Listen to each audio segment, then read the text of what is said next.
Olá pessoal, graça e paz, sejam todos bem-vindos à leitura de mais um capítulo do livro de Esdras. E hoje, pessoal, vamos ler o capítulo 8. E como sempre fazemos, vamos abrir a nossa Bíblia e vamos avançando nela até chegar ao capítulo 8, que fala sobre a lista dos líderes das famílias que voltaram para Jerusalém. Diz assim a palavra de Deus: Estes são os chefes de suas famílias e dos que com eles foram registrados, os quais saíram comigo da Babilônia durante o reinado do rei Artaxerxes.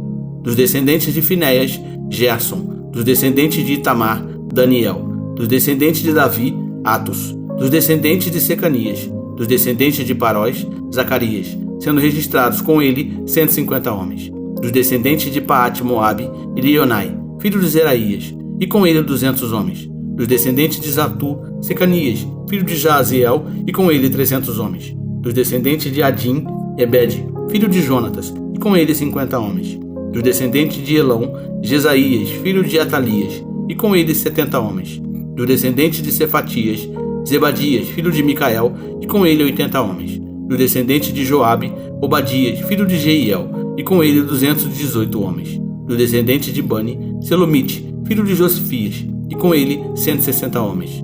Dos descendentes de Bebai, Zacarias, filho de Bebai, e com ele 28 homens. Dos descendentes de Asgad, Joanã, filho de Acatã, e com ele 110 homens. Dos descendentes de Adonicão, os últimos que chegaram, Elifelete, Jeiel e Semaías, e com ele 60 homens. Dos descendentes de Bigvai, Utai e Zabube, e com eles 70 homens.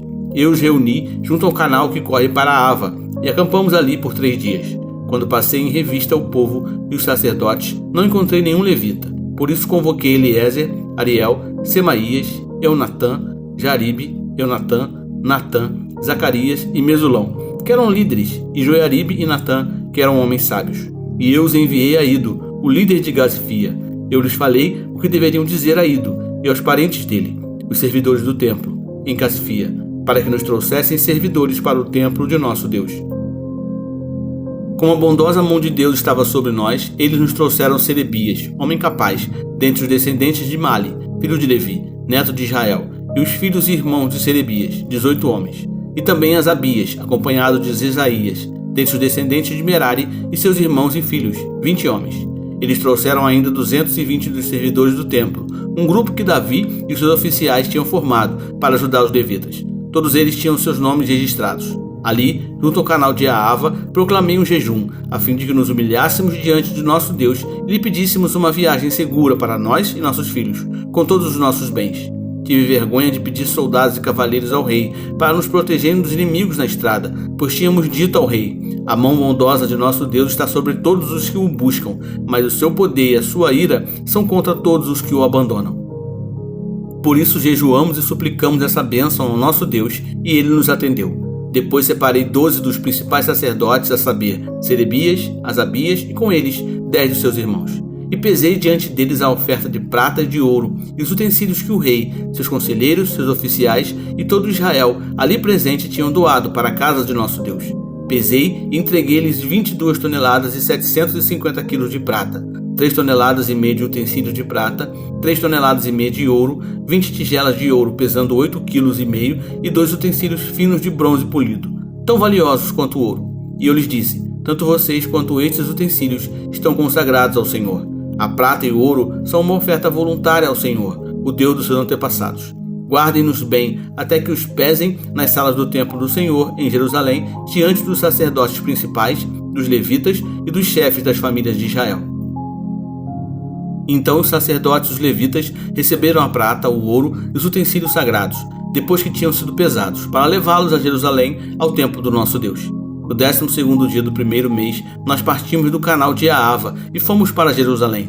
A mão do nosso Deus esteve sobre nós, e ele nos protegeu do ataque de inimigos e assaltantes pelo caminho. Assim chegamos a Jerusalém e ficamos descansando 3 dias. No 4º dia, no templo do nosso Deus, pesamos a prata, o ouro e os utensílios sagrados, e os demos a Meremote, filho do sacerdote Urias. Estavam com ele Eleazar, filho de Finéias, e os levitas Josabade, filho de Jesua, e Noadias, filho de Binui. Tudo foi contado e pesado, e o peso total foi registrado naquela mesma hora. Então os exilados que tinham voltado do cativeiro sacrificaram holocaustos ao Deus de Israel. 12 toulos em favor de todo Israel, 96 carneiros, 77 cordeiros e como oferta pelo pecado, 12 bodes. Tudo isso foi oferecido como um holocausto ao Senhor. Eles também entregaram as ordens do rei aos sátrapas e aos governadores do território a oeste do Eufrates, e eles ajudaram o povo na obra do templo de Deus. Resumindo, pessoal, o capítulo 8 de Esdras fala sobre a jornada de Esdras e dos exilados de Babilônia para Jerusalém. Primeiro, Esdras lista os líderes das famílias que voltaram com ele. A lista inclui os nomes dos chefes de famílias e o número de homens de cada família, totalizando cerca de 1.500 pessoas. Ao reunir o grupo junto ao rio Ahava, Esdras percebe que não havia levitas entre eles. Então ele envia mensageiros a Ido, o líder de Casifia, para pedir que enviem servos para o templo. Eles retornam com Serebias, um homem sábio, e outros levitas e servos do templo. Esdras então proclama um jejum para buscar a proteção de Deus durante a viagem, pois estavam levando uma grande quantidade de prata, ouro e outros itens valiosos para o templo. Ele preferiu confiar em Deus para a segurança deles em vez de pedir escolta militar ao rei. Antes de partir, Esdras distribui os tesouros entre os líderes dos sacerdotes e levitas, instruindo-os a guardá-los cuidadosamente até entregá-los no templo em Jerusalém. Após 12 dias de viagem, eles chegam a Jerusalém em segurança e entregam os tesouros ao templo. Finalmente, eles oferecem sacrifícios a Deus: 12 novilhos, 96 carneiros, 77 cordeiros e 12 bodes, representando as 12 tribos de Israel.